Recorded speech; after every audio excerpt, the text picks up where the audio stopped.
यश मिळो अकर ना मिळो, पण प्रयत्न करणं आपलं काम असते. जसं की आपण पाण्यामध्ये पडलो, आपण हातपाय हलवल्याशिवाय आपण त्या पाण्यामध्ये तरंगत नाही. बरोबर. नवीन मुलांसाठी असं आहे की आता तुम्ही ज्या क्षेत्रामध्ये नवीन येता, तर जे काही मुलांची 1-2 वेळेस अपयश आलेलं असते, तर ते मुलं एक अशी भीती निर्माण करून देतात की पोलीस भरती म्हणजे खूप हार्ड आहे आणि जे कोणी 2-2, 3-3 वर्ष प्रॅक्टिस करतंय त्यांना यश मिळतंय, असं काही नसतंय. नवीन मुलांसाठी माझं असं आहे सांगणं आहे की तुम्ही त्या क्षेत्रामध्ये या.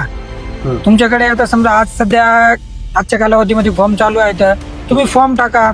तुम्हाला आणखीन 2-3 महिने ग्राउंडला मिळू शकतात, तर तुम्ही प्रयत्न तर करा ना. प्रयत्न करा, यश मिळते.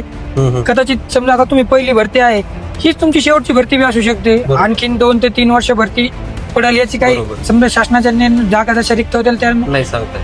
त्यानुसार समजा पडेल किंवा नाही पडेल हा समोरचा विषय.